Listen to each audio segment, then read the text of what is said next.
네, 여러분 안녕하십니까?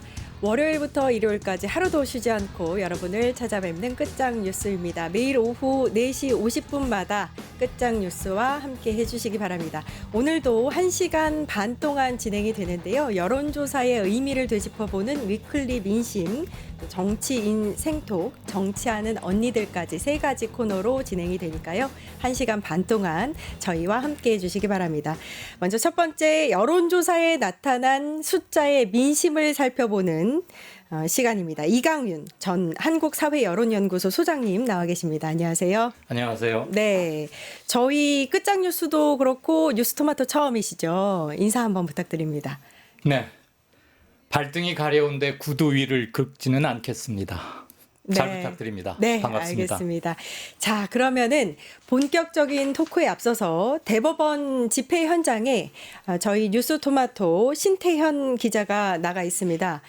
네, 아직 아닌가요? 네, 집회 현장 연결은 그럼 잠시 후에 하도록 하고요.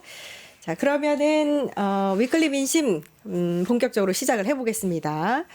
자, 저희가 이제 뉴스토마토가 미디어 토마토에 의뢰해서 지난달 28일부터 29일까지 무선 ARS 방식으로 100% 방식으로 조사한 결과입니다.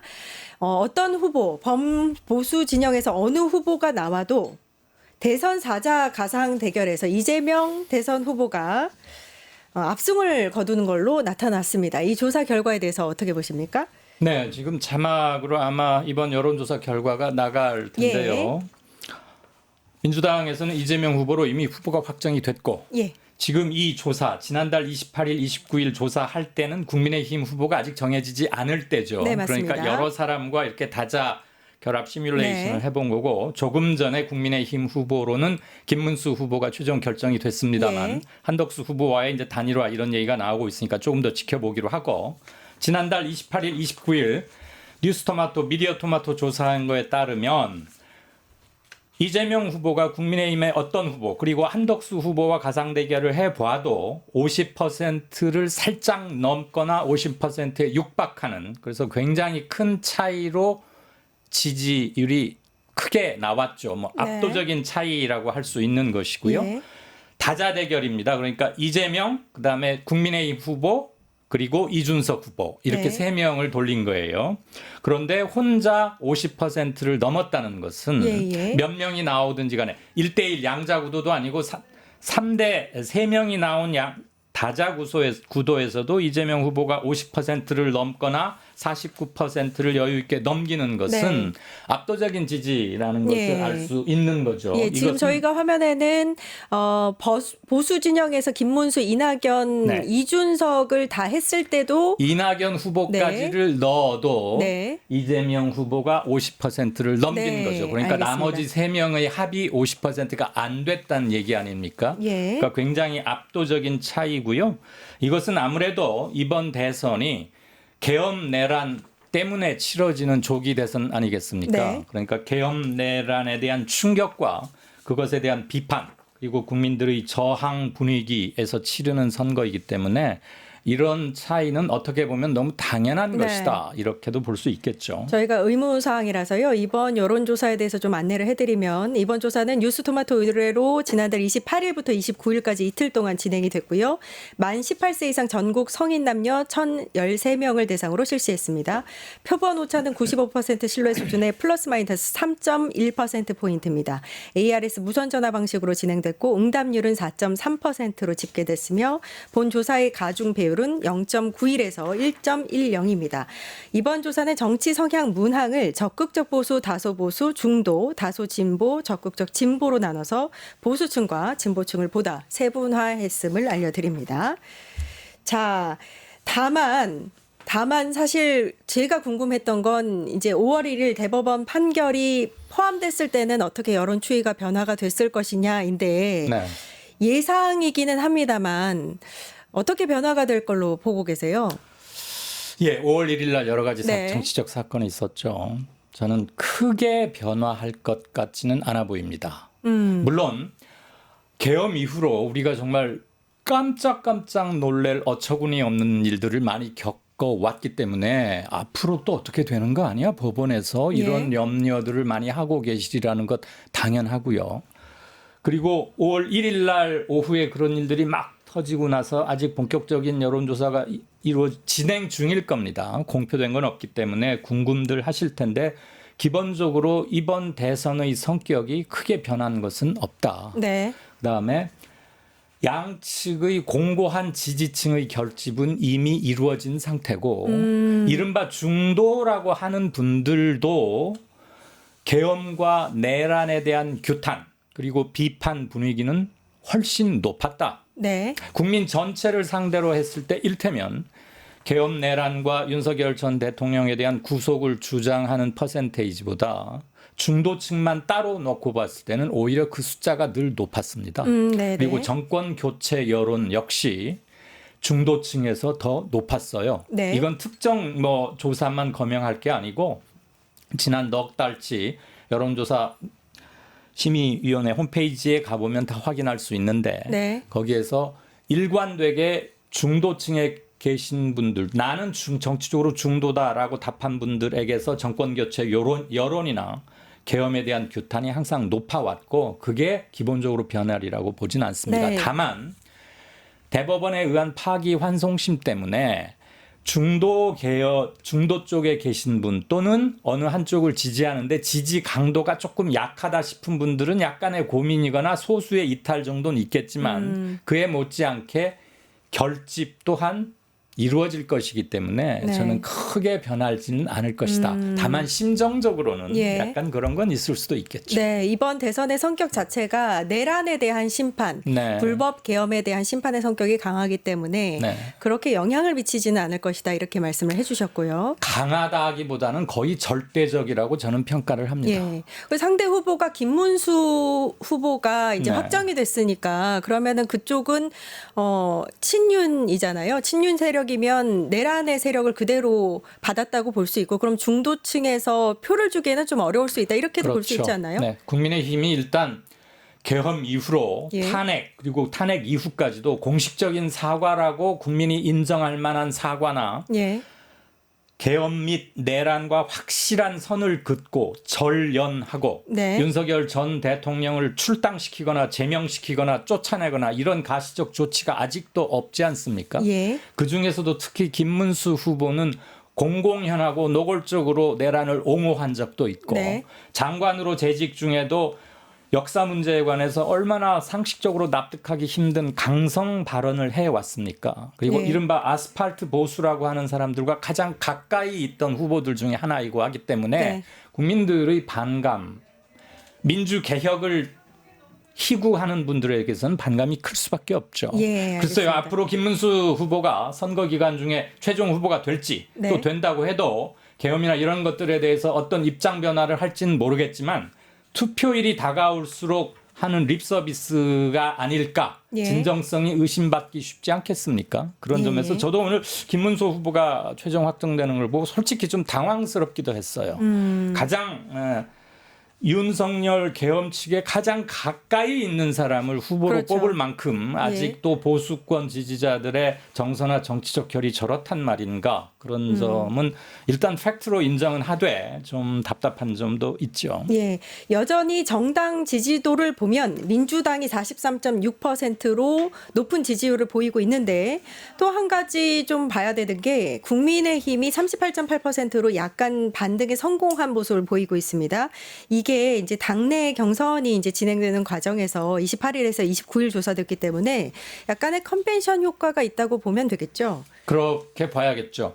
4월 셋째 주에는 국힘 지지율이 32%였는데 4월 마지막 주, 그러니까 한 두 주일 정도 후에는 36.8 정도 올라왔지 않습니까? 예. 38.8이요. 예, 38.8입니다. 6%포인트 조금 넘게 올랐는데 이건 언론 노출도도 좀 많았을 것이고 기사가 아무래도 많았으니까요. 그리고 국민의힘 경선 과정에서 몇 가지 장면들에 대한 쇼츠 같은 것도 좀 생산이 돼서 유통이 됐으니까 네. 아무래도 눈에는 많이 들어왔을 것이고 컨벤션 효과라는 것은 일시적으로 이렇게 점프업 했다가 다시 예. 또 내려가는 속성이 어디나 있습니다. 미국이건 네네. 우리건 민주당이건 국힘이건 다 그렇고 다만 아직도 30%는 좀 넘기고 있다. 이런 것은 우리가 유념하게 봐야 할 팩트 중에는 하나가 아닐까 싶습니다. 예, 다른 여론조사 하나 더 살펴보도록 하겠습니다. 이번 여론조사는 엠브레인 퍼블릭, 또 케이스텔 리서치, 코리아 리서치, 한국 리서치가 지난달 28일에서 30일까지 무선 100% 전화 면접 방식으로 차기 대통령 적합도를 설문조사한 전국 지표조사 결과입니다. 이재명 후보의 지지율이 2주 연속 40%를 넘는 모습을 보이고 있고요. 그동안 이재명 후보가 사실 30%대 박스권에서 갇혀있다 이런 분석이 있었는데 이번 여론조사를 보니까 이 추이로만 보면 박스권을 벗어났다. 일부 조사에서는 또 이제 그 40%를 훌쩍 넘는 여론조사도 보였으니까요. 이건 어떻게 볼 수 있을까요? 네, 박스권 탈출이라는 표현에 100% 동의합니다. NBS라고 하죠. 이 네 군데 여론조사 기관이 예. 언론사 의뢰 없이 자기들끼리 돈 내서 자기들끼리 문항 만들어서 하거든요. 예. 쭉 해오고 있는데 어디 거든 그 하나만 추이를 봐야지 이 수치와 다른 곳의 수치를 단순 비교해서는 안 되겠고요. 물론 네. 그렇게 하실 시청자분들 안 계시겠지만 NBS 조사 몇 년 동안 해놓은 거 있는데 쭉 보면 이재명 후보가 40%를 넘긴 건 이번 조사가 처음입니다. 네. 그 전까지는 37% 전후를 쭉 있어 왔죠. 그러니까 뭐 조중동을 비롯해서 보수권에서도 저게 이재명의 한계다. 예, 저 예. 천장을 못 뚫을 것이다. 이런 얘기가 굉장히 많이 유포가 됐고 그 기간이 길었기 때문에 지지자들 사이에서도 정말 그런가 하는 분도 일부 계셨으리라고 생각합니다만 계엄 내란을 결정적으로 삼아서 여론이 많이 요동을 쳤고 계엄이 정리되어 가는 과정 그리고 민주당의 스탠스 이런 것들이 종합적으로 반영이 되고 그 기간 중에 또 국힘의 구태의원 보다 더 심각했죠. 내란에 네. 대해서 어정쩡한 이런 것들을 보면서 조금 물론 보수도 결집이 이루어지긴 했어요. 그런데 이재명 후보, 이제는 후보죠. 지지율이 2주 연속 40%를 넘었습니다. 그래서 견고해 보였던 37% 천장을 일단 뚫고 상향 돌파했다. 이거는 앞으로도 조금 상승 여지가 좀 있어 보입니다. 네. 자, 그런가 하면 점차 이제 대선일이 다가오니까 아직 선택을 못 하셨던 분들이 많았다면 이번 여론조사에서는 이제 중도층이라든지 없다, 모른다, 무응답 이런 데는 응답이 좀 줄어든 모습이었어요. 계속 줄어들죠. 그건 예. 투표일이 가까워 올수록 항상 그 중도 또는 무응답 아직 네. 정하지 못한 분들의 비율은 줄어들 수밖에 없고요. 네. 이번 선거는 매우 일정이 촉박하지 않습니까? 예. 이제 한 달 정도밖에 딱 한 달 남았군요. 6월 3일이 투표일이니까. 예. 빠르게 줄어들 것으로 보입니다. 더군다나 이번 대법 파기 환송심과 국민의힘의 후보가 정리되면서 가닥이 딱 잡히고 선거 구도가 정해질수록 그것은 빠르게 줄어들 것이라고 봅니다. 이미 지지 강도가 확고한 이른바 열성 지지층들의 결집은 이미 다 이루어졌고요. 네. 중도층에서 이제 해체 모여가 진행이 될 텐데 아까도 말씀드렸지만 계엄 국면에서의 중도층에 계신 분들의 정치적 성향은 명백했다. 평소에 정당 지지는 잘 표명하지 않더라도 반계엄, 그다음에 정권 교체의 필요성 여기에 대해서는 항상 우위에 있어 왔다. 이건 팩트입니다. 예, 알겠습니다. 양쪽 진영의 결집은 이미 이루어졌다. 중도층 민심이 관건이 될 것 같다. 이런 의견을 말씀해 주셨고요. 자, 이번 여론조사가 이재명 후보에 대한 대법원 판결이라든지 한덕수와의 범보수 진영의 단일 후보라든지 뭐 이런 것들이 반영되지 않았고 네.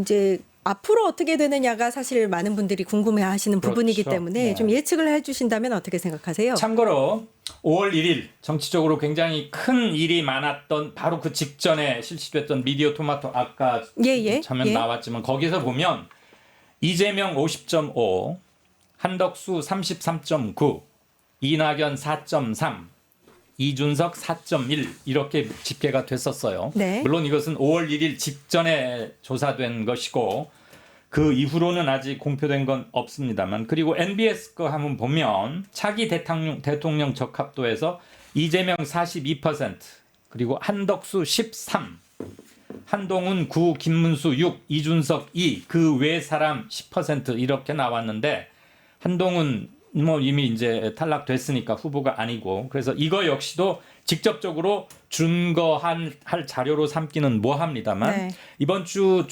연휴 끝나고서 많이 나올 것들을 보면은 일단 5월 1일 정치적으로 큰 일이 있었던 이후의 여론의 가르마는 좀 큰 것은 탈 수 있겠고 그렇지만 제가 보기에 양쪽에 다 영향을 미칠 요소들이 있고 주력 부대는 이미 결집이 된 상태여서 큰 대세의 큰 변화는 없어 보입니다. 네. 오히려 결집의 강도가 어느 쪽이 더 강한가 하는 건데 SNS를 보면 민주개혁 진영에서는 이번 대법원 판결에 대한 비판 여론도 굉장히 활발하고 또 이제 집회도 지금 열리고 있다 그러죠. 뭐 네. 물론 보수 쪽에서도 비판하는 분위기가 없는 건 아닙니다만 반발의 강도와 비판의 강도, 세기 이런 것들은 민주개혁 진영에서도 굉장히 세다. 이런 것을 통해서 간접적으로 유추해 볼 수 있겠죠. 예.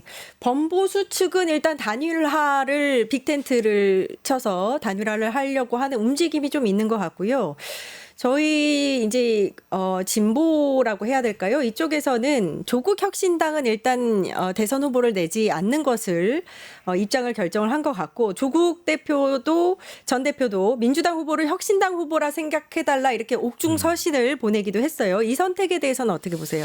그랬죠. 그건 꽤 전 얘기예요. 예. 그리고 처음에 민주개혁 진영을 하나의 강력한 후보로 몰아서 지지를 강하게 가자라고는 그때 약 1개월 전쯤에 그렇게 결정한 것은 충분히 이해가 되는 거였는데 5월 1일 날 파기환송 이후로 대법원이건 파기환송심을 받아서 처리해야 하는 서울고등법원이건 간에 좀 움직임이 뭔가 심상치 않아 보이는 것도 좀 있지 않습니까? 그런가요? 그래서 만에 하나 예. 정말로 지금 나오고 있는 여러 시나리오나 경우의 수 중에 정말로 만에 하나 민주당 후보가 출마하지 못하게 되는 일이 생긴다면 지금 후보 등록 이후에 이런 일이 생겨버리면 뭘 할 수가 없는 거잖아요. 이미 후보 등록이 끝나버리면 추가로 후보에 나설 수는 없는 것이기 때문에 5월 11일이 지금 후보 등록일이지 않습니까? 10일, 11일. 그래서 민주당 후보에게 혹시라도 무슨 일이 생길지도 모르고 저는 그럴 가능성은 거의 없다고 봅니다만 염려하는 분들 입장에서는 뭔가 비상수단 또는 플랜 B 같은 걸 해야 되는 거 아니냐. 그리고 조국 혁신당 등 범민주 진영의 일각에서 후보를 뭔가 준비해야 하는 거 아니냐라는 얘기가 나오고 있다고 들었습니다. 저는 그것도 만사부려 튼튼 또는 만일에 하나 뭐에 대비한다는 차원에서는 있을 수 있는 얘기라고 생각을 합니다. 뭐 그거는 두 당 그리고 각자들 논의해서 뭔가 조치가 있을 수 있다고 보여집니다만 너무나 황당한 일을 가끔 겪어왔기 때문에 네. 이를테면 윤석열 전 대통령이 구속 취소가 돼서 석방이 되리라고 누가 감히 상상을 했었습니까? 그런 일도 있었고 파기환송심도 좀 많은 다중의 예상과는 조금 빗나간 점이 있고 하니까 정말로 파기환송심 끝에 출마 자격에 무슨 문제가 생긴다면 민주개혁 진영, 민주당의 후보가 없어져 버리는 일이 가능성으로는 있을 수도 있는 거 아니겠어요? 그런 거에 대비하자는 움직임이 있다고 들었고 충분히 그런 걸 준비하는 것은 나쁘지는 않다. 그런데 이거는 즉흥적으로만 할 것은 아니고 긴밀한 전략을 세우고 논의 끝에 질서 있게 이루어질 필요가 있을 거라고 생각을 합니다. 예, 알겠습니다. 일단은 제가 느끼기에는 대법원의 유죄 취지의 파기환송 이후에 민주당뿐만이 아니라 이재명 후보를 지지하는 친 이재명 세력 쪽에서는 굉장히 단일 결집하고 있는 그런 느낌을 받고 있거든요. 이미 결집은 이루어졌죠. 네, 근데 더 단단하게 좀 네. 이제 대선 결과가 이미 정해졌다 이런 생각이었다면 네. 이제는 더욱 더 이재명 후보를 좀 후보 차원에서 보호해야 된다. 지지해야 된다 이런 움직임이 있는 것 같은데 다음 그 여론조사에서 만약에 다음 주에 이런 부분이 좀 반영돼서 좀 반등에 영향을 미칠 수도 있을까요? 그게 굉장히 중요하고요. 네. 제가 아까 연휴 끝 부분에 나오게 될 며칠 있다가 보도가 될 여론이 이 5월 1일 사태, 예. 사태란 말을 해도 지나치지 않을 것 네. 같은데 그것의 첫 가르마를 타는데 매우 중요한 풍향계 역할을 할 것이다. 네. 이런 말씀을 드렸고요. 그런데 작용과 반작용이 항상 있듯이 강력한 결집이 이루어질 것이고 아주 많은 활발한 의견 소통이 오가고 집회도 또 열리고 이런 점을 생각한다면 그렇게 염려하는 일이 실제로 벌어질 것이라는 생각은 감히 하지는 않습니다. 다만 만사불이어튼튼이란 말이 있으니까 하는 것은 필요하고 그 대신 결집을 통해서 지지율이 흔들리지 않고 오히려 조금이라도 플러스 우상향 쪽으로 올라간다는 게 확인이 되면 여러 요소에 영향을 미칠 수 있는 압력이 되겠죠. 그리고 다수 국민의 뜻이 어디 있는지를 확인받는 간접 수단이 되기도 할 것이고요. 그런 점에서 중요하다고 매우 봅니다. 중요한 결과가 될 수 있겠네요. 오늘 이제 김문수 국힘 후보가 선출이 됐잖아요. 그러면 지금 한덕수하고의 그 단일화도 되게 중요한 여론에 영향을 미치는 척도가 될 것 같은데. 될 텐데. 네, 다음 주면은 이 부분이 어느 정도 이제 가닥을 잡을 것 같거든요. 어쨌거나 그쪽도 시간이 그렇게 많지 않습니다. 후보 등록이 5월 10일, 11일 그때 불과 한 일주일 정도밖에 안 남았는데 가장 좋은 건 후보 등록 전에 한 사람으로 단일화하는 게 그나마 기대할 수 있는 효과가 커지는 거 아니겠어요? 그 다음 시한이라는 게 투표용지 인쇄하기 전에 뭐 항상 우리 단일화하면 떠오르는 몇몇 수순이 있지 않습니까? 그런데 단일화라는 것은 심플하게 흔쾌하게 빠를수록 좋았다는 것을 우리는 역사 경험을 통해서 확인이 되고 단일화 말만 나온지 지지부진하다가 룰 가지고 다투고 뭐 2번으로 하냐 3번으로 하느냐 뭐 소수점은 어떻게 하느냐 콜백을 몇 번 하느냐 뭐를 몇 % 하느냐 그러면 피로도가 얼마나 큽니까? 더군다나 이번 대선의 특징이 일상적으로 평상시에 이루어지는 특성이 아니고 계엄 때문에 이루어지는 긴급 비상 조기 대선이란 말이에요. 내란이라는 것을 정치적으로 법적으로 극복하고 넘어가고 정리해야 할 역사적 책무를 띈 선거 아니겠습니까? 이런 것을 정치학에서는 중대 선거라고 하는데 그런 것들의 정치적 의미 이런 것들 우리 국민들께서 다 깨닫고 계십니다. 이미 8년 전 박근혜 대통령 탄핵 때 한번 겪었던 것이기도 하고 그때 민주의식이 대단히 많이 고취 한 단계 성취를 했고 그때 학습 효과가 이루어진 것도 있고요. 대단히 현명하지요. 우리 국민들 국난에 임해서 그것을 극복해가는 과정 이런 것들을 볼 때 저는 정치의 잔 기술 이런 거 크게 통할이라고 보지 않고요. 이번 대선이 갖는 시대성, 역사성은 명확히 인식되고 있기 때문에 그것에 반하는 여러 가지 움직임들에 대해서는 국민들께서 크게 호되게 꾸지람을 하실 것이다. 그런 믿음에는 저는 큰 변화는 알겠습니다. 없습니다. 자, 대선이 이제 31일 정도 남아서 한 달밖에 남지 않았습니다. 뭐 여러 가지 지금 짚어주시기는 했지만 이 외에도 혹시 우리가 생각해 볼 만한 변수들이 있다면 어떤 것들이 있을까요? 일단은 국민의힘과 범보수 오늘 정해진 김문수와 한덕수 전 국무총리 사이의 단일화가 제대로 되는지 정말 이루어지는지 이것은 후보 대립 구도를 짜는 거니까 일단 중요한 선거에 영향을 미치는 요소일 거고요. 거기에 이준석, 이낙연 이런 사람들이 모두 이른바 반명 텐트로 모일 수 있는지 그거는 우리가 한번 눈여겨봐야 할 거고요. 그다음에 국민들 정서나 정치 개혁되어야 한다. 민주공화정 좀 더 확고해져야 한다. 이런 것들이 확인된 계엄 넉 달 정치 국면입니다. 그런 것들에 반하는 말 실수, 돌발적 사고 이런 것들은 당연히 없어야 하겠지요. 네, 알겠습니다. 자, 여기까지 듣고요. 숫자에 민심이 달렸다. 위클리 민심 매주 토요일 오후 4시 50분마다 여러분을 찾아뵙겠습니다. 지금까지 이강윤 전 한국사회여론연구소 소장님과 이야기 나눠봤습니다. 감사합니다. 고맙습니다. 뉴스토마토가 12.3 내란을 막아낸 시민영웅 1000명 찾기 프로젝트를 진행합니다. 내란을 막고 탄핵 소추를 이뤄낸 시민영웅 1000명을 찾아내 대한민국 민주주의의 역사로 기록하고 시상의 본보기로 삼음으로써 민주주의를 더 널리 확산하기 위한 프로젝트입니다. 이 과정에 직접 참여했거나 참여자를 추천해 주실 분들은 우측 제보하기 QR코드나 RMA일로 추천 및 제보해 주세요. 많은 참여 바랍니다. 뉴스토마토와 함께해 주실 분들을 기다립니다.